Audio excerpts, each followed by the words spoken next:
Hello. सगळ्यांचं खूप खूप स्वागत आपल्या खजिना साठवणीतल्या आठवणीतल्या कविता पुस्तकं आणि बरंच काही या मालिकेमध्ये. आमच्या ठिक्कर बिल्ला या बॅनर अंतर्गत हा कार्यक्रम आम्ही तुमच्यासाठी घेऊन येतोय.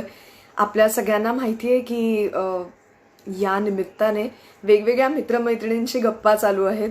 आणि आज मी खूप खुश आहे कारण आज जी मैत्रीण माझी या कार्यक्रमामध्ये आपल्या सगळ्यांना भेटायला येणार आहे ती माझ्यासाठी खूप स्पेशल आहे. अनेक मित्र इथे जॉईन होतात. अधोक्षज कराडे, वरद कठापूरकर, सगळ्यांना हाय. आणि त्याचबरोबर बाकी सगळे मित्र सुद्धा जे इथे येत आहेत त्यांना सगळ्यांना सुद्धा हॅलो. वा वा वा, मस्त मस्त भराभर लोक येत आहेत. आणि मी माझ्या त्या मैत्रिणीबद्दल सांगत होते. ही मैत्रीण म्हणजे आपल्या सगळ्यांची अतिशय आवडती अभिनेत्री अनिता दाते. अनिताची आणि माझी ओळख ही जवळपास आता 5-6 वर्षांपूर्वीपासूनची आहे. आणि आम्ही खूप चांगल्या मैत्रिणी आहोत. आम्ही सतत भेटत असतो. आणि अनिता ही एक आत्ता ॲक्टर म्हणून आपल्या सगळ्यांना जितकी परिचित आहे, मला तिची ओळख ही प्रायोगिक नाटकामधली एक सशक्त अभिनेत्री म्हणून आहे. कारण तिकडे तिचं काम मी सगळ्यात आधी बघितलं होतं. आणि मला खरंच हे जाणून घ्यायचं आहे की तिची थॉट प्रोसेस काय असते. मला खात्री आहे की तुम्हाला सुद्धा ते ऐकायला नक्की आवडेल की अनिताला काय आवडतं वाचायला, अनिताचे आवडते लेखक कुठले, तिला कशात रस आहे. सो लेट्स सी अनिता आली आहे का. मी बघते आपल्या या चॅटमध्ये अनिताला ऍड करायचा प्रयत्न करते.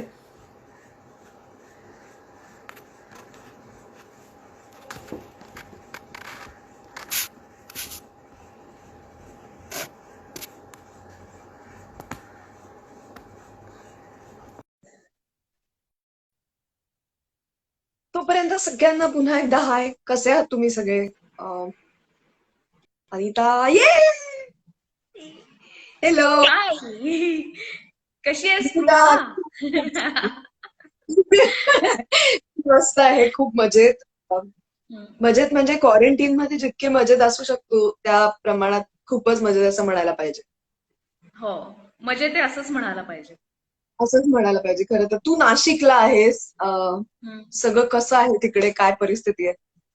सगळं शांत आहे आणि लोक गांभीर्याने या सगळ्या गोष्टी, या परिस्थितीचा विचार करतायत आणि घरातनं बाहेर जात नाहीयेत. ही एक चांगली गोष्ट आहे आणि मी अर्थातच घरात आहे, व्यवस्थित आहे, सुरक्षित आहे. अनिता, प्रचंड वेगाने तुझा जो फॅन क्लब आहे प्रचंड असा, तो इकडे येतोय. हम्म. मला दिसतंय आता 1200 पेक्षा जास्त लोक आपलं हे लाईव्ह चॅट ऐकतायत, बघतायत. हो सो हो खूप हो. मस्त, म्हणजे लोकांना उत्सुकता आहे हे जाणून घ्यायची. आणि खरं तर मलाही. कारण हा. नॉर्मल आपण भेटल्यानंतर ज्या गप्पा मारतो त्याच्यामध्ये या गप्पा नसतात की तू आता काय हो हो. वाचतेस किंवा तुला काय वाचायला आवडतं. तर माझा असा प्लॅन आहे की आज ज्या गप्पा आपण नॉर्मली मारत नाही त्या गप्पा आपण मारूया. हो कारण हो तुला हो. खजिन्याबद्दल थोडक्यात सांगते. आमच्या या खजिनाची टॅगलाईनच अशी आहे की साठवणीतल्या आठवणीतल्या कविता पुस्तकं आणि बरंच काही. हा. सो या बरंच काही बद्दल मला खरं तर तुला विचारायचं आहे की एकतर आता या क्वारंटीन मध्ये तू काही वाचतेस का, काय चाललंय तुझं, कसा वेळ जातो आहे, काय करतेस. हो हो हो. मी सगळंच सांगते. मी आता मी खूप वाचते आहे विचारते आणि पण खूप मी एकदम अनेक विचारते. प्रश्न. हा, पण काही हरकत नाही. हे हे सगळं आपण थोडा वेळ बोलणारच आहोत सगळं. एरवी आपण ज्या गप्पा मारतो त्याच्यात बऱ्याचदा गॉसिप असतं आणि वेगळ्याच गप्पा असतात की ज्या आपण चार लोकांत मारू शकत नाही. करेक्ट. पण आणि आपली कॉन्सेप्ट करणारी आणखीन एक मैत्रीण इथे आली आहे, स्नेहा माजगावकर नावाची. हाय स्नेहा. हाय स्नेहा. अम, मी अ, माझी जी वाचनाची जी सुरुवात आहे, तर त्याबद्दल थोडस तुला थोडक्यात सांगणार आहेच. पण सध्या मी आपल्या एका मैत्रिणीचं पुस्तक वाचतेय. बाटलीतल्या राक्षसिणीचे मनोगत नावाचं. इरावती कर्णीचे ब्लॉग आहेत आणि ओ येस. ते वा वा. अतिशय मस्त आणि इंटरेस्टिंग पुस्तक आहे. ते सध्या वाचतेय. आणि तुला माहितीये, गेले अनेक दिवस मी शूटिंग मध्ये असल्यामुळे मला ते सेटवरती आवडत नाही हो. की पुस्तक आपण 2 सीनच्या मध्ये वाचतोय. कारण सीनच वाचायला इतकं असतं. तर ते साहित्य वाचून पूर्ण होणं हे जास्त महत्वाचं असतं त्या क्षणी. हो, तर त्यामुळे बऱ्याचदा सेटवरती पुस्तक वाचणं वगैरे काही होत नाही. तर खूप दिवसाचं खूप गोष्टी पेंडिंग आहेत. खूप वाचायचंय. मी तर सध्या दिवाळी अंक सुद्धा काढून काढून वाचतेय. गेल्या वर्षीचे सुद्धा ओ, बऱ्याचदा वाचतेय. सो इतकं पेंडिंग आहे, इतकं मागचं बाकी आहे सगळं. त्यामुळे ते आता काढून वाचणं गरजेचं आहे. आणि मला बऱ्याचदा ना अनेक गोष्टी बघायला नाही आवडत पटकन. म्हणजे मी पटकन बघत नाही, तर वाचते. अं, करेक्ट. त्याला त्यामुळे बऱ्याच वेबसिरीज राहून जातात, पण एकदा लिंक लागली की लागते. पण तरी सुद्धा मला जास्त बघायला आवडण्यापेक्षा वाचायला आवडतं. मी टीव्ही पण खूप कमी बघते, खूपच कमी बघते. मला या गोष्टीची सवय लागली ती माझ्या लहानपणापासून लागली. मी एका बाइंडरची मुलगी आहे. माझ्या बाबांचा बुक बाइंडिंगचा व्यवसाय असल्यामुळे हो. आम आमच्या घरामध्ये खूप लहानपणापासून, म्हणजे आमच्या घरात खुर्ची, दिवाण, सोफा वगैरे या गोष्टी नव्हत्याच. तर आमच्याकडे कोणी आलं की कागदाचा गठ्ठा सरकवला जायचा आणि त्याच्यावरती लोक बसून बोलायचे. आणि त्यामुळे घरामध्ये प्रचंड कागद. आणि जेव्हा एप्रिल मे मध्ये जेव्हा आपल्याला सुट्टी लागते, तेव्हा माझ्या करेक्ट. घरामध्ये आई बाबांकडे असं असायचं, माझे आजोबा वगैरे सगळे जण काम करायचे आणि असे गठ्ठे असायचे आणि त्या गठ्ठ्यांमध्ये भूगोलाची पुस्तकं असायची, कुठल्या कुठल्या तरी शाळेचे जसं नवनीतचे अभ्यासक्रमांचं काय काय असतं आपलं, तसं अनेक गोष्टी असायच्या. आणि कुणी कुणी तयार केलेले ते वेगवेगळे अभ्यासक्रम असायचे. सो जेव्हापासनं आम्हाला वाचायला यायला लागलं, तर आम्हाला एका गठ्ठ्यावरती बसवून द्यायचे आणि आम्ही तिथे जे लिहिलंय ते वाचायचो. सो असं काही म्हणजे किती हातात पडेल ते. हा, म्हणजे जे हातात पडेल ते. त्याच्यामध्ये काय काय पौराणिक कथा असायच्या, गोष्टींची पुस्तकं असायची. बऱ्याचदा लोक पुस्तकं सुरक्षित राहावी म्हणून ती बाइंडिंग करायला आणायचे. सो चांदोबाचे गठ्ठे असायचे. सो अशा असंख्य वाव. गोष्टी बाइंडिंग करायला ज्या ज्या गोष्टी यायच्या, त्या त्या गोष्टी आम्ही वाचायचो. सो ते खूप इंटरेस्टिंग होतं. पण त्याला काही असं फोकस काही नव्हतं. करेक्ट. लहानपणी अशा गोष्टींची पुस्तकं आणून दिली जायची, ती वाचायचो ते वेगळं.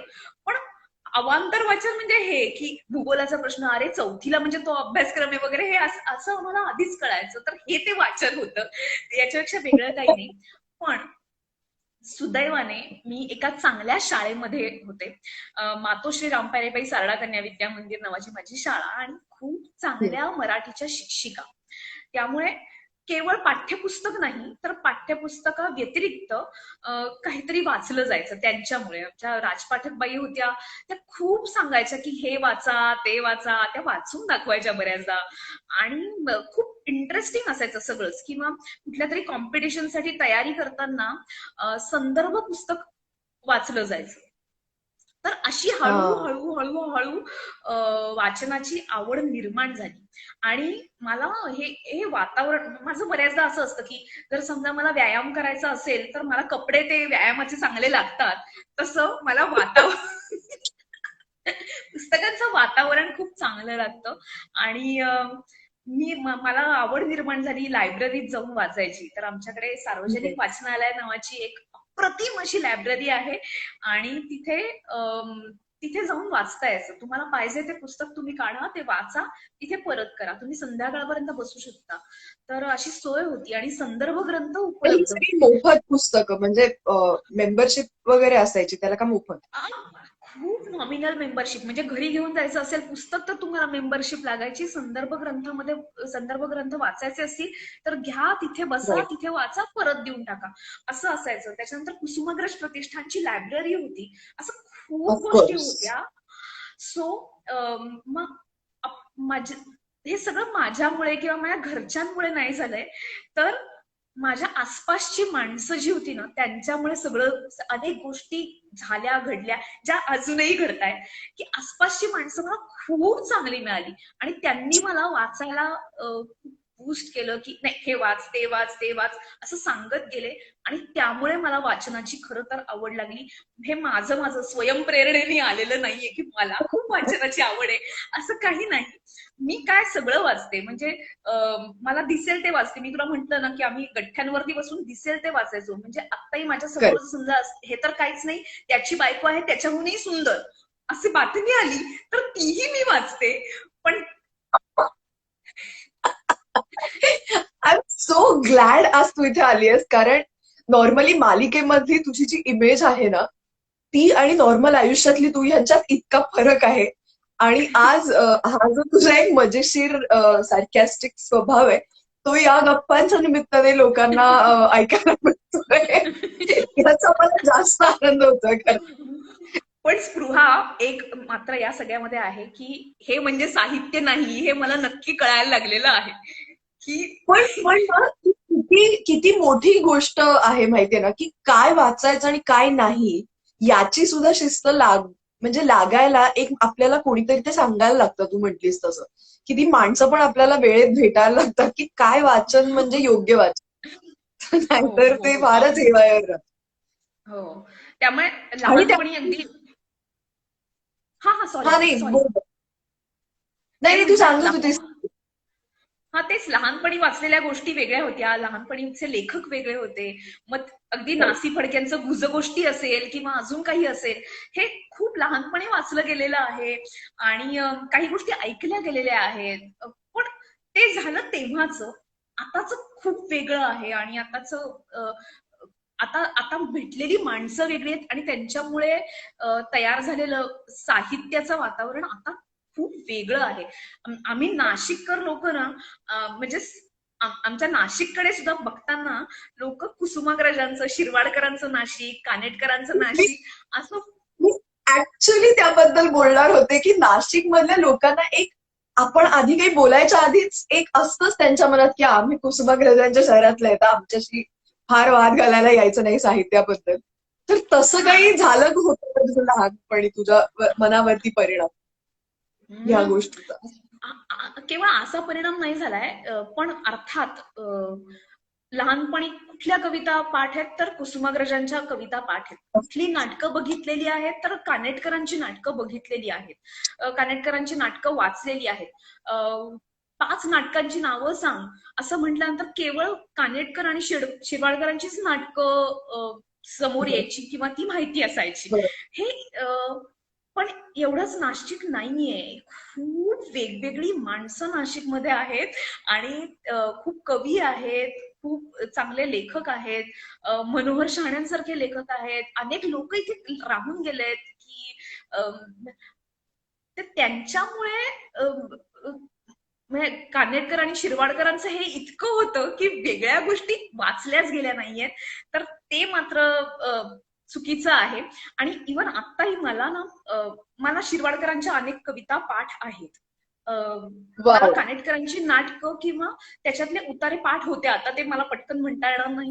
पण या गोष्टी होत्या. पण आज मला मात्र असं पटकन नाही वाटत की काहीतरी कोणीतरी सांगितलं की सादर करायला पाहिजे तर पटकन काहीतरी शिरवाडकरांचीच कविता सादर केली पाहिजे असं मला हल्ली वाटत नाही. मला असं वाटतं की सगळेजण करतात, सगळेजण.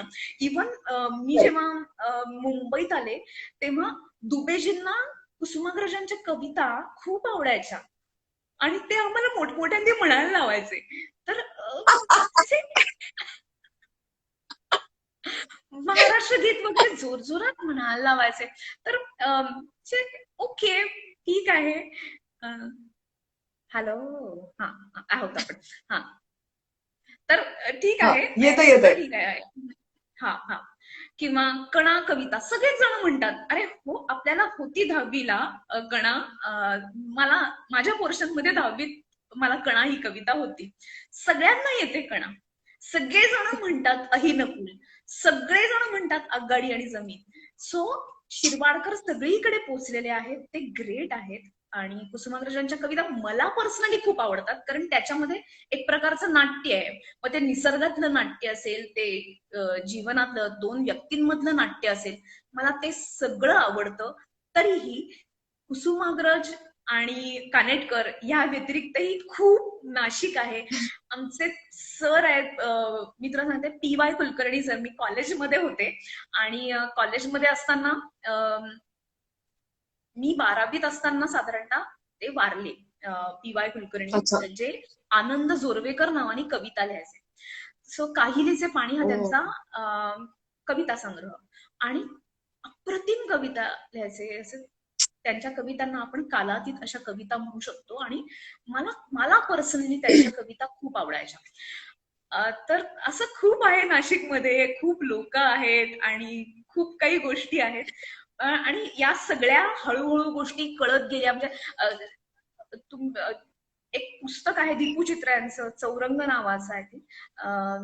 मला आता नीट नाव कदाचित आठवणार नाही, की ज्याच्यामध्ये हम्म. रंगांच्या गोष्टी आहेत. सफायर आहे, रुधिराक्ष आहे.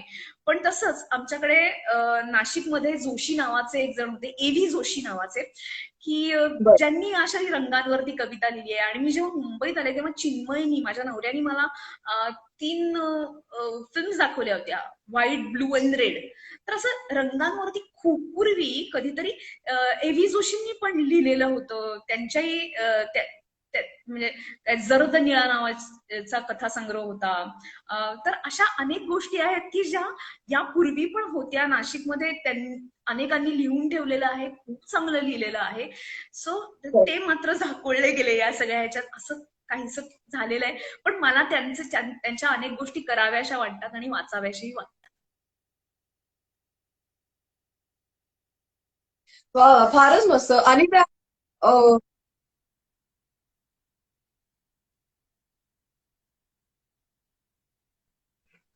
प्लीज आम्हाला तर ते म्हणजे मी तुझ्याकडे त्याबद्दल तर नंतर येईनच, की कारण याचा उद्देश आहे आपण ज्या गप्पा मारतोय त्याचा, की नॉर्मल जे काही एकमेकांना ऐकवलं जातं त्याच्या पलीकडे जाऊन जे ऐकवायचं राहिलेलं आहे, जे रेग्युलरली ऐकवता येत नाही अशा गोष्टी शेअर कराव्यात एकमेकांशी.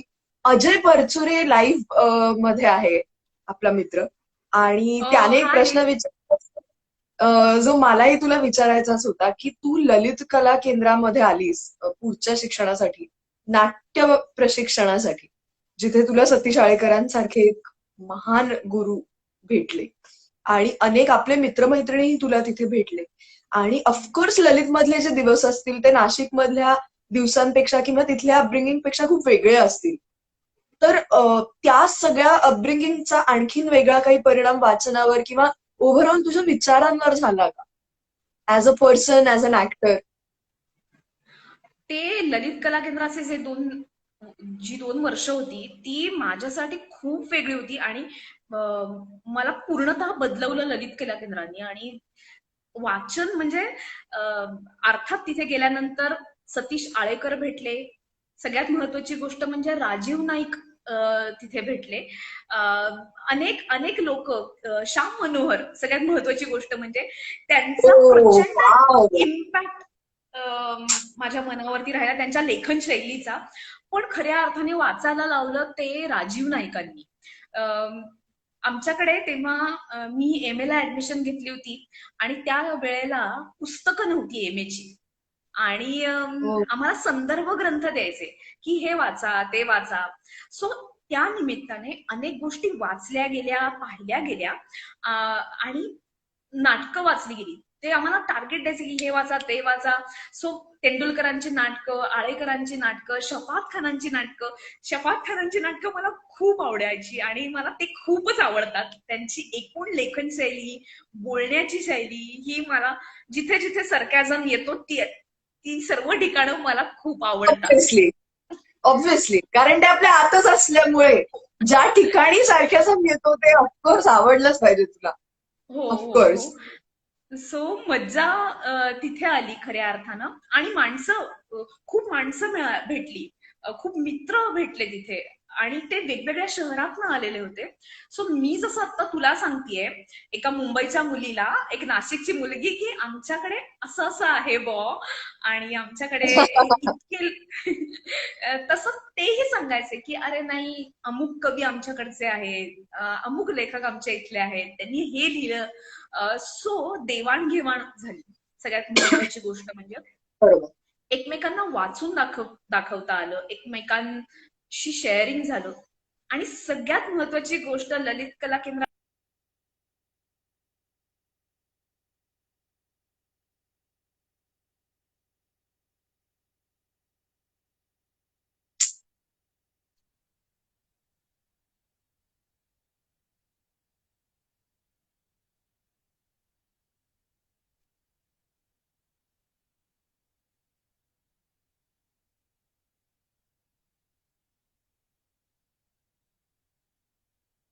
आणि अनेक भाषांमधले शब्द मिळाले. सो अशा पद्धतीने एक भाषा समृद्ध होण्याच्या दृष्टीने काहीतरी काम झालं. म्हणजे केवळ वाचनातनं आपल्याला काहीतरी मिळतं असं नाही, तर एखाद्या शब्दातनं काहीतरी मिळतं की किंवा आता माझ्या नवऱ्याची बायको करण्याच्या आधी जेव्हा मला वराडी भाषा बोलायला बोलायची असं जेव्हा कळलं, तेव्हा आमचा मित्र पद्मनाभ बिंड त्यांनी मला काही काही पुस्तकं सांगितली किंवा काही काही शब्द सांगितले. त्या काळामध्ये मी मेड इन इंडिया नावाचं पुस्तक वाचलं पुरुषोत्तम बोरकरांचं, जे की खूप कमी लोकांनी वाचलेलं असणार आय एम शुअर, कारण त्याच्या प्रती खूप कमी होत्या. आणि ते पूर्ण वराडी भाषेत आहे. अप्रतिम पुस्तक आहे मेड इन इंडिया नावाचं. आणि तर 12 मास वाचलं त्या काळात. आणि मला पद्मनाभ सांगायचा की तो निरा बसून होता, म्हणजे तो नुसता बसून होता. तर असे वेगवेगळे शब्द कळले या निमित्ताने. तर ही ही ही गंमत आली ललित कला केंद्रामध्ये. आणि अर्थात तिथे एक जयकर लायब्ररी नावाची मोठी लायब्ररी होती. तिथे गेल्यानंतर दडपण यायचं आणि असं वाटायचं की कोणी आपल्याला दत्तक घेतलं तरच हे सगळं वाचून तर कधीच होणार नाही, त्या आधीच आपण मरू. पण दत्तक घेतलं आता तर आपल्याला चिंता नसतील आणि आपण कदाचित यातलं थोडं तरी वाचू शकू, असं तेव्हा शकू. सातत्याने वाचायचं वाटायचं. आणि पण मजा आली. ललित कला केंद्राने मला पूर्ण दृष्टिकोन दिला. मी समूळ बदलले ललित कला केंद्रामुळे. आणि अर्थातच तिथे भेटलेल्या आमच्या सरांमुळे, माणसांमुळे इथे मी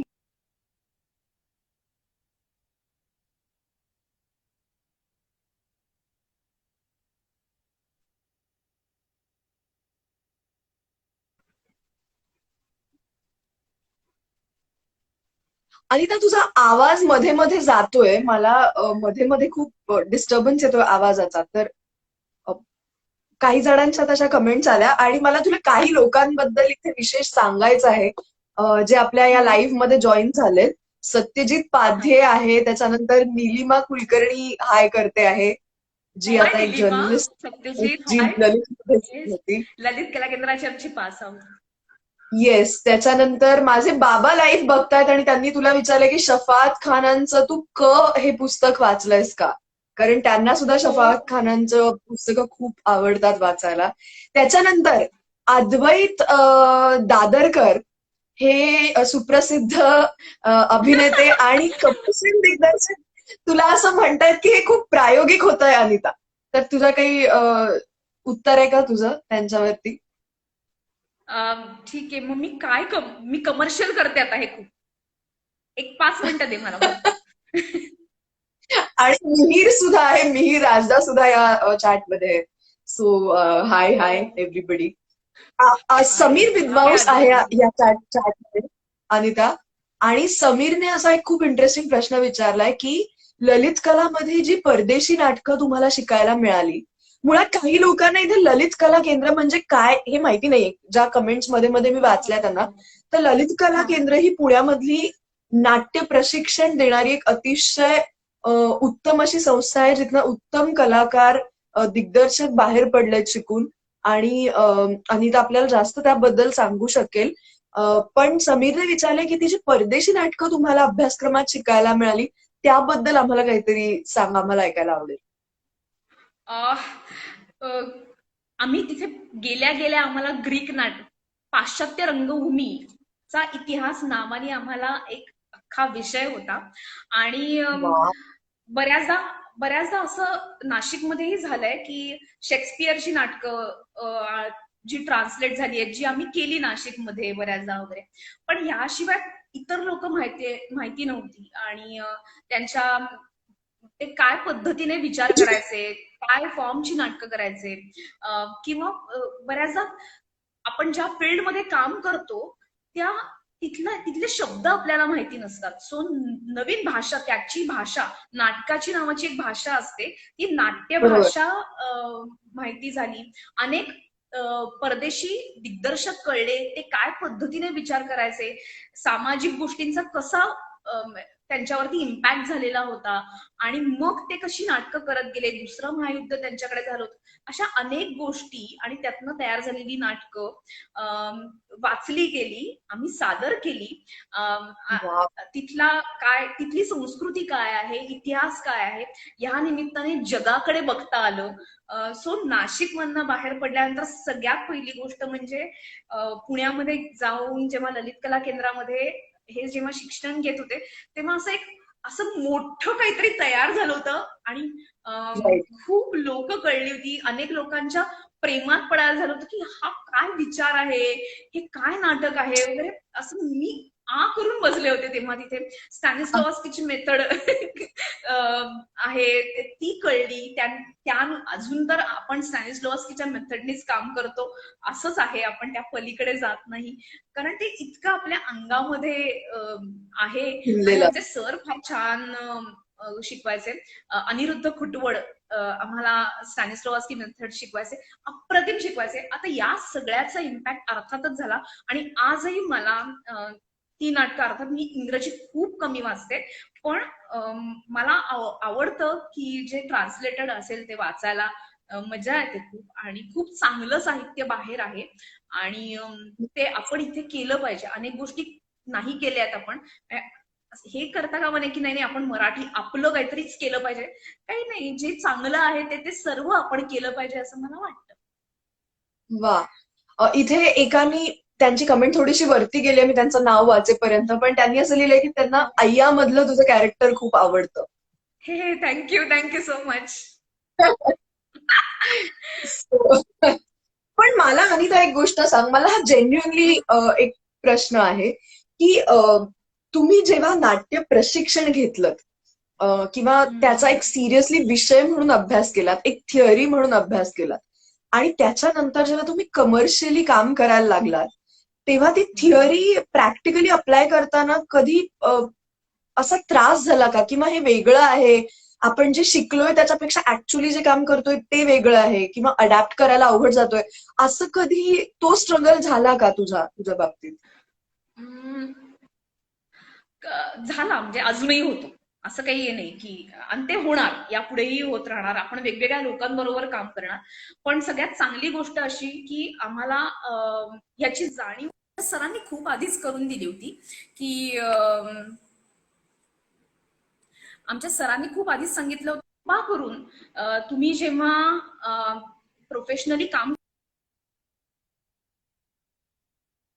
तुझा आवाज अनिता, परत तुझा आवाज गेलाय, तू बफर होती असा, एक मिनिटात. हा, आलीस आलीस, सॉरी. परत आलीस. No problem. येस. तर हे डोक्यात ठेवू नका, जे शिकलात ते ठीक आहे, आता हे विसरा आणि जा आणि काम करा. सो हे खूप वेगवेगळी माणसं भेटणार आहेत, आणि आपल्याला आपण तिथे जे काम केलंय ते करता येणार नाही आहे हे माहिती होतं. फक्त मन तयार होत नव्हतं, ते आता हळूहळू तयार झालेलं आहे इतक्या वर्षांमध्ये. कधी कधी त्रास होतो, कधी कधी ओके ठीक आहे चल करूया आपल्याला, कारण ऍक्टर आहोत आपण, आपल्याला काम करणं गरजेचं आहे. आणि सगळ्यात महत्वाची गोष्ट म्हणजे मी काही क्रिएटर नाहीये, मी काही लेखक नाहीये की बरोबर. मी असंच लिहीन आणि असंच करेन. मी ऍक्टर आहे, मला डिरेक्टरच्या बरोबर वागलं पाहिजे आणि ते बरोबर. केलं पाहिजे. ही जाणीव आहे. आणि त्यामुळे केलं जातं. कधी कधी त्रास होतो, पण ठीक आहे. अनेक गोष्टी या आय एम शुअर. निमित्ताने शिकायला मिळतात.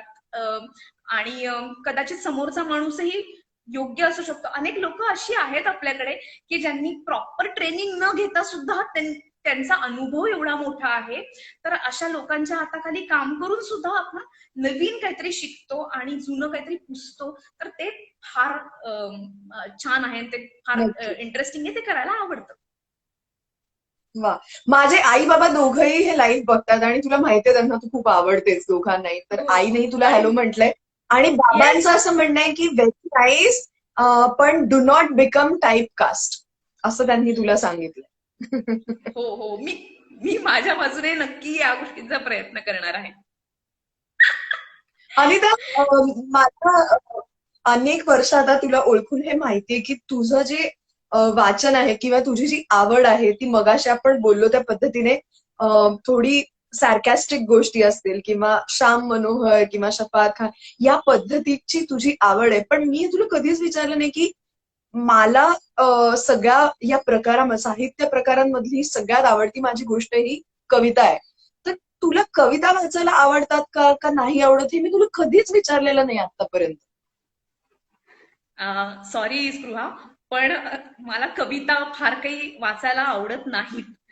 मला त्या कशा अप्रिशिएट करायच्या हेच बऱ्याचदा कळलेलंच नव्हतं. म्हणजे मी नाशिकमध्ये होते तेव्हा कविता वाचन करणारी इतकी माणसं होती आसपास आणि इतके लोक कविता म्हणायचे आणि मला काही काही गोष्टी कळायच्याच नाहीत की काय इमेज आहे, ह्या माणसाच्या मनामध्ये जे चाललेलं आहे हे याला कसं कळलं, हे नेमकं कसं कळलं वगैरे, असे अनेक प्रश्न. ओ अच्छा, हे जे आहे हा फुलांचा बहर तुझ्या मनातला वगैरे, हे याला कसं कळलं, हिनी काय पॅम्पलेट्स वाटली आहेत का वगैरे, अशा अनेक अनेक गोष्टी होत्या. दुसरी गोष्ट आणि सगळ्यात महत्वाची जबरदस्त गोष्ट म्हणजे चिंता ते आहे. मला मला घाबरून लोक निघून जातील अशी भीती मला वाटते, कारण मी मी आता खिंकाळून हसते. म्हणजे मला माफ करा, पण ऍक्च्युली जेव्हा मी आणि अनिता जेव्हा जेव्हा आम्ही भेटतो किंवा आम्ही मैत्रिणी जेव्हा भेटतो तेव्हा अशाच पद्धतीच्या आमच्या गप्पा असतात आणि असंच आम्ही बोलतो आणि याच पद्धतीने आम्ही रिॲक्ट करतो. सो सॉरी हा कंटिन्यू. अजून एक दुसरी गोष्ट म्हणजे कुठे दाद द्यायची हे मला कळायचंच नाही. तर हे जे दाद देणारे लोक आहेत ना, कुठे म्हणायचं हे कळत नाही. हो, बा कुठे म्हणायचं इथे, तर हे बा म्हणणारे जे लोक आहेत ना त्यांनी मला कवितेपासून खूप दूर केलंय असं माझं म्हणणं आहे. तर हे जेन्युअनली आणि वा वा वा वा, तर ओके, हे तर खूपच साधं होतं, इथे का बरं वा वा बोलले ते, किंवा आपल्याला खरंच जिथे वा म्हणायचंय ते खूपच साधं आहे की काय, असं अनेकदा मनामध्ये वाटून मी कवितेपासून वा खूप वा दूर गेले अनिता. आहे. पण आणि मला सांग मग. हा, हा, सॉरी मग सॉरी. त्यानंतर आता मला काही काही कविता आवडतात, काही काही लोकांच्या कविता आवडतात जिथे नाट्य असतं, जिथे कॅरेक्टर्स असतात, जिथे काहीतरी काहीतरी देवाणघेवाण असते दोन माणसांमधली. ते आवडतं मला, अनेकदा आवडतात काही काही कविता. पण मी कविता अप्रिशिएट करू शकते फार चांगल्या पद्धतीने असं नाही. पण मला अनेक लोकांना, मला सदानंद रे यांच्या कविता खूप आवडतात. काही काही अशाही कविता आहेत, मी त्यांचं नाव याकरता घेतलं की काही काही गोष्टी नाही कळत आपल्याला तरी सुद्धा ती इमेज आवडते. करेक्ट. सो अशा अनेक छोट्या छोट्या गोष्टी आहेत, एखादी इमेज आवडते, एखादी उपमा आवडते, एखादं कॅरेक्टर आवडतं त्या कवितेतलं, तर ती गंमत आहे. किंवा आता पुन्हा मी येते आणि कुसुमाग्रजांच्या कवितेतलं अहि नकुल मधलं, अहि नकुल एकमेकांशी ज्या पद्धतीने भांडतात, तो जो लढा आहे, तो जो संघर्ष आहे त्यांचा, तर ते किती नाट्यपूर्ण आहे. तर जिथे जिथे नाट्य आहे ती गोष्ट मला आवडते किंवा मी रिलेट करते, ती मी इमॅजिन करू शकते, ती अप्रिशिएट करू शकते, म्हणून मला ती गोष्ट आवडते. वा वा. मला ना ही ऑनेस्टी सगळ्यात महत्वाची वाटते. म्हणजे कुठल्याही कामामध्ये असेल किंवा कुठल्याही कोणाचंही काम आवडण्यामध्ये असेल, एस्पेशली आपल्या क्षेत्रात मी हे बघितलंय की लोक सगळ्या बाबतीत टोकाला जातात. म्हणजे एखादी गोष्ट आवडली नाही तरी आणि आवडली तरी, तर ते जे मॉडरेशन आहे ना, मला असं वाटतं की मला तुझ्याकडनं सगळ्यात जास्त जर का काही मला घ्यायला आवडत असेल तर हा जो बॅलन्स आहे ना सगळ्याचा, तो फार घेण्यासारखा आहे तुझ्यातला. कारण you are very honest with everything. तू कधीच तुझं एकतर तुझं मत असंच तू देत पण नाहीस. ते खूप प्राइसी आहे आणि ते तू ठराविकच वेळेला आणि ठराविकच लोकांना सांगतेस आणि ती खूप महत्वाची गोष्ट आहे असं मला वाटतं. आय थिंक आता तू जो मुद्दा इकडे सांगितलास ना अनिता, मला या सगळ्या लाईव्ह सेशन्स मधनं ना काही काही मुद्दे इतके सुंदर मिळत गेलेत आतापर्यंतच्या.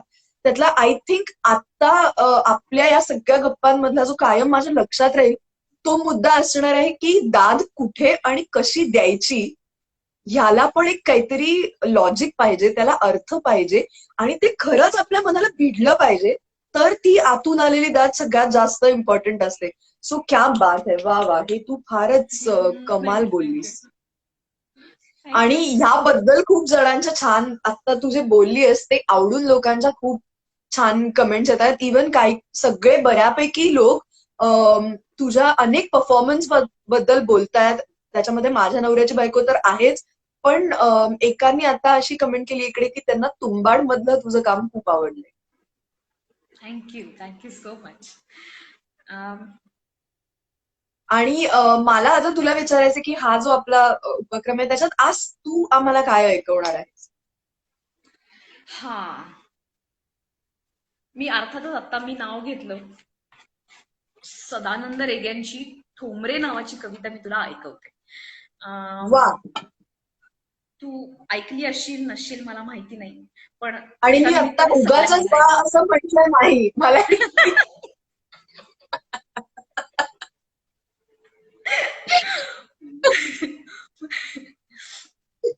ठोंबरे ऐकूया प्लीज आपण. प्लीज. येस. ठोंबरे एकूण भोळसटच होता, स्वभावानं राणीच्या रुपयासारखा लख्ख खणखणीत. देव्हाऱ्यातला देवच जसा, शामळूशेठ शाळीग्राम. मध्ये तू वाव वगैरे म्हणू शकते, माझ्यामुळे तू कॉन्शियस होऊ नकोस. नाही, अजिबात नाही. मी तुझ्यामुळे कॉन्शियस झाले ना समजा अनिता, माझं खूप अवघड होईल जगात. सो मी थोडी सुरुवात करते, पण तू गप्प नको बसूस. ओके, तू नाही, मी तू वा ऍप्रिशिएट म्हणणार करू आहे. मला शकतेस. ज्या क्षणी वाटणार आहे आतनं तिथे मी वा म्हणणार आहे. Okay okay. ठोंबरे एकूण भोळसटच होता, स्वभावानं राणीच्या रुपयासारखा लख्ख खणखणीत. देव्हाऱ्यातला देवच जसा, शामळूशेठ शाळीग्राम. पाहावं तेव्हा त्याला भूत डसलेलं असायचं. दिवे लागण झाली की माझं बापडीचं एकच काम, ठोंबरे ये बाबा.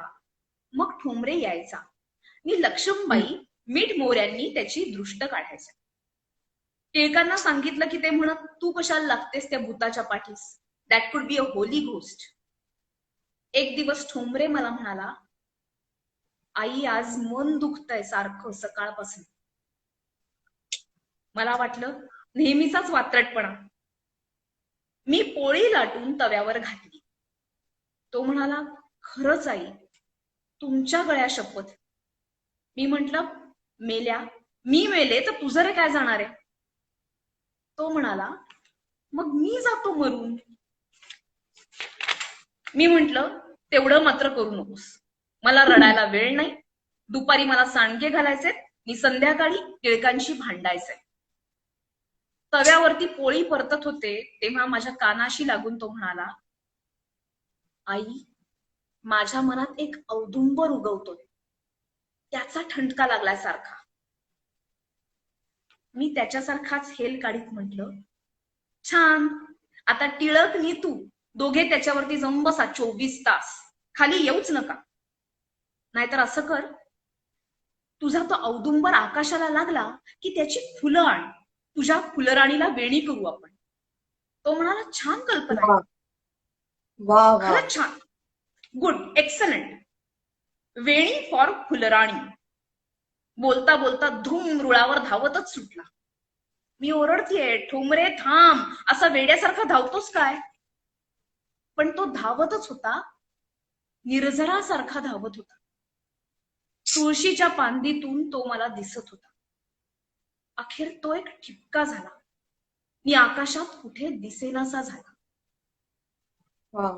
टिळक रात्री उशिरा घरी आले तेव्हा त्यांच्या पिशवीत मातीनं वरबटलेल्या वाहनांचा जोड होता. मी कुणाचा म्हणून विचारलं नाही. असेल एखाद्या होली घोषचा, आपल्याला कशाला पंचायत.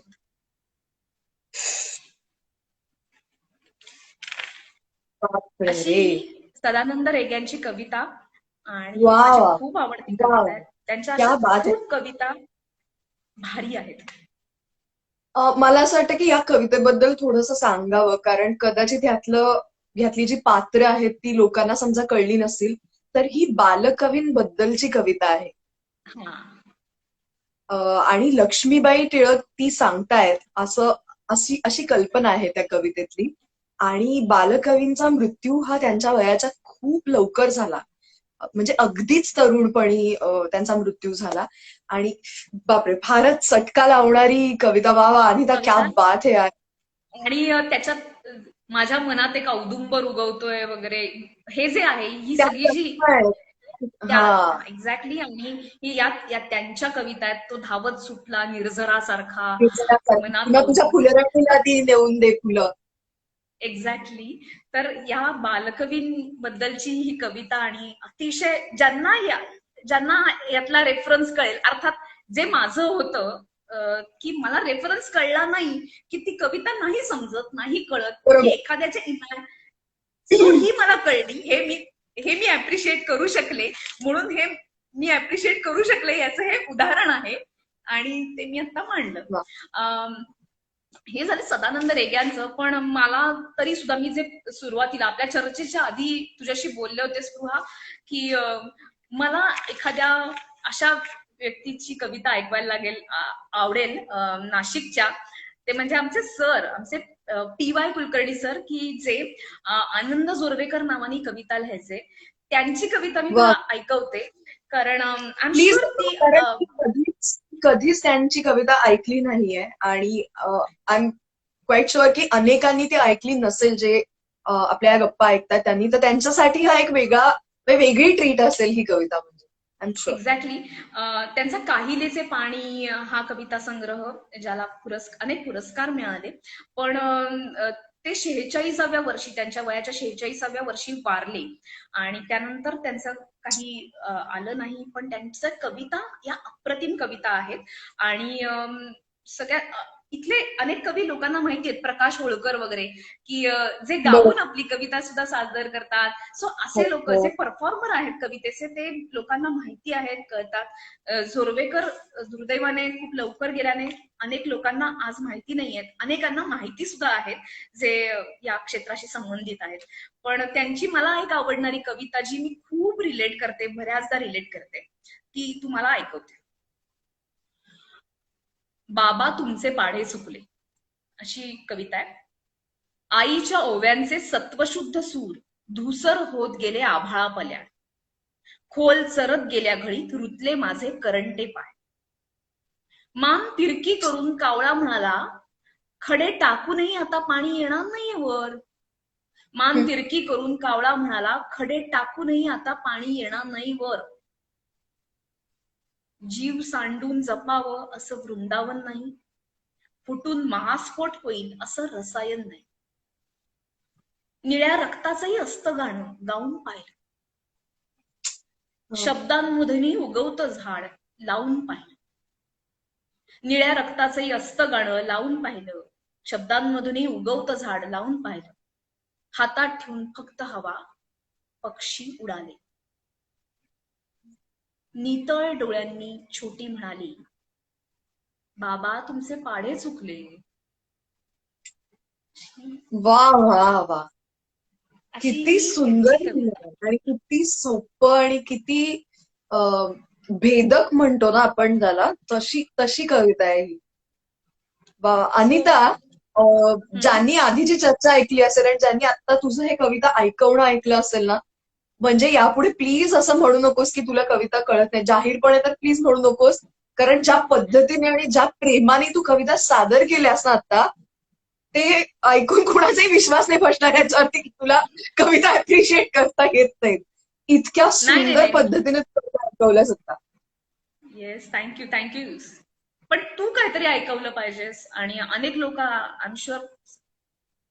हो, मी ऐकवणार आहे. कारण आपण प्रत्येक ह्याच्यात या कार्यक्रमामध्ये विचारतो की प्लीज आम्हाला कळवा की तुम्हाला काय ऐकायचंय. तर पल्लवी साष्टे म्हणून एक आहेत ज्या रेग्युलरली आपल्या या कार्यक्रमालाही येतात इथे ऑनलाईन.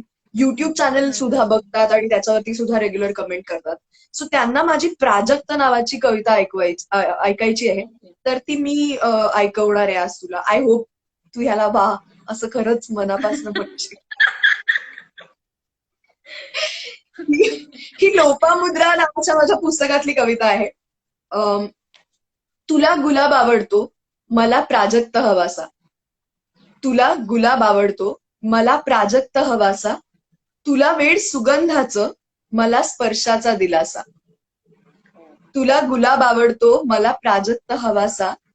तुला वेड सुगंधाचं, मला स्पर्शाचा दिलासा. गुलाबासोबत काटे येतात, तू सहज विसरतोस. गुलाबासोबत काटे येतात, तू सहज विसरतोस. माझ्या इवल्या प्राजक्ताचं अस्तित्वच नाकारतोस. शिशिराच्या झळांनी मात्र गुलाब तुझा सुकतो. शिशिराच्या झळांनी मात्र गुलाब तुझा सुकतो. प्राजक्त माझा झाडाखाली पडून देखील हसतो. प्राजक्त माझा झाडाखाली पडून देखील हसतो.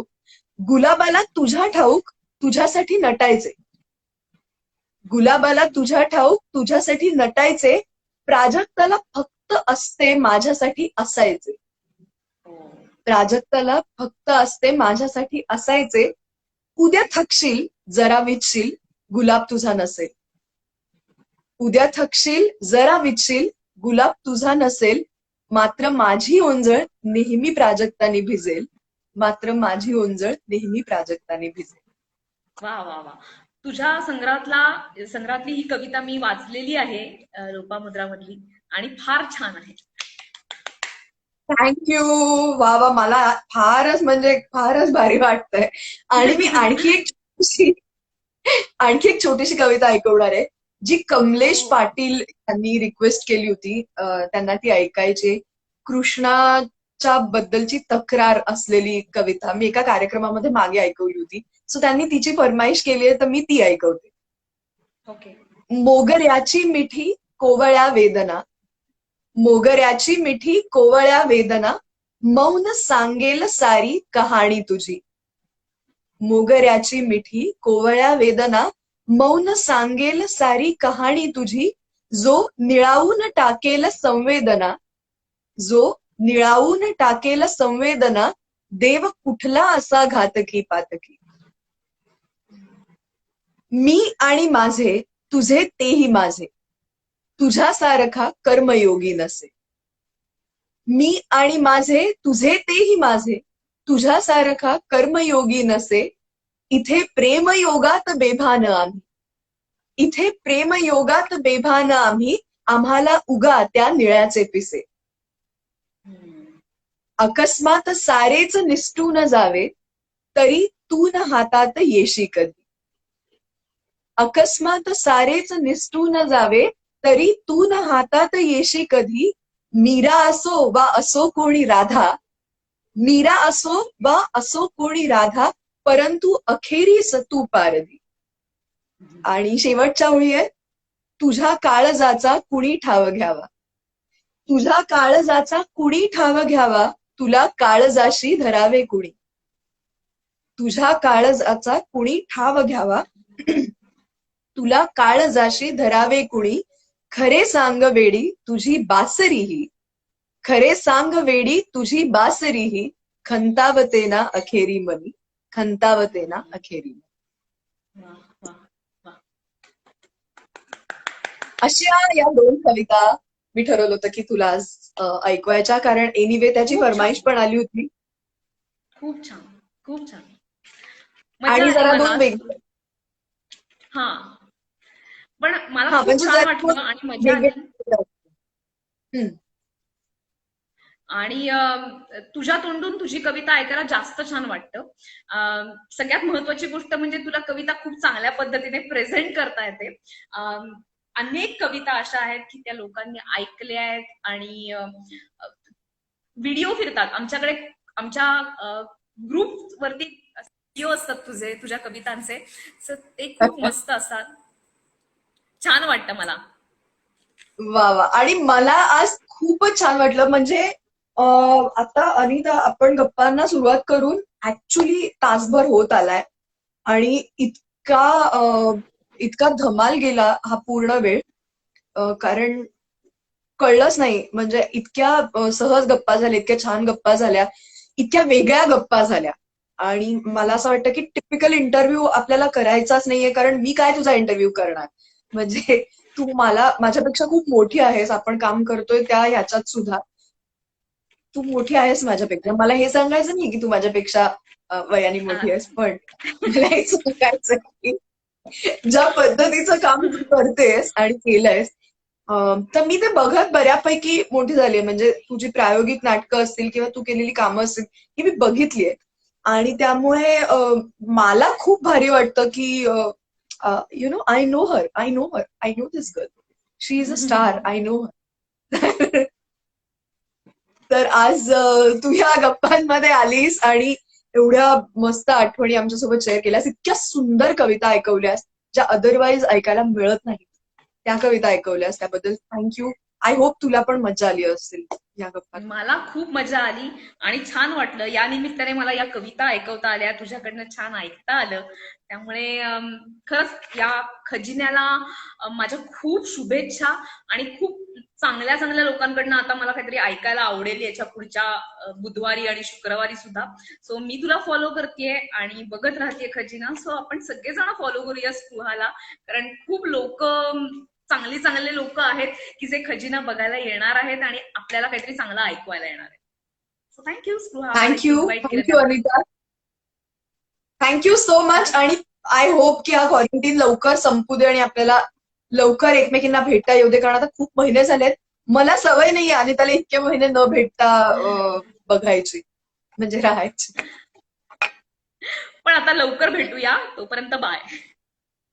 Bye bye. Thank you so much. Thank you. So मित्रांनो, हा होता आपला खजिनाचा आजचा भाग. हा भाग तुम्हाला कसा वाटला मला कळवा. आपलं लोपामुद्रा नावाचं जे पेज आहे, जिथून आपण लोपामुद्रा रोज एक कविता हा उपक्रम सादर करतो, हा जो भाग होता तो या रविवारी लोपामुद्राच्या पेजवरनं सुद्धा तुम्हाला दिसेल. माझ्या युट्यूब चॅनलवरती आज रात्रीपासनं हा भाग अवेलेबल असेल. इंस्टाग्राम वरती ज्यांना बघायचंय त्यांना पुढचे 24 तास हा व्हिडिओ बघता येईल. अशा प्रकारे आय होप जास्तीत जास्त लोकांपर्यंत या गप्पा पोहोचतील. मला माहितीये तुम्हाला उत्सुकता आहे की बुधवारी आपल्याला भेटायला कोण येणार आहे. बुधवारी आपल्याला भेटायला माझा आणखीन एक फार गोड मित्र येणार आहे, आणि जो तरुणाईच्या गळ्यातला ताईत आहे, अमेय वाघ आपल्याला भेटायला येणार आहे बुधवारच्या भागामध्ये खजिन्याच्या. सो 4:30 वाजता न विसरता नक्की या. आपण भेटूच या आणि अशाच गप्पा मारूया. मीन व्हाईल, आज जसं मी सांगितलं, म्हणजे आजही जसं मी सांगितलं तसं, तुम्हाला या पेजवरनं कुठकुठल्या कविता ऐकायला आवडतील, या कार्यक्रमातनं काय ऐकायला आवडेल, मला नक्की कळवा. लाईक, कमेंट, शेअर हे तर करतच राहते, सांगायलाच नको. Thank you so much for joining us. खूप मजा आली आणि असेच भेटत राहूया. Bye bye.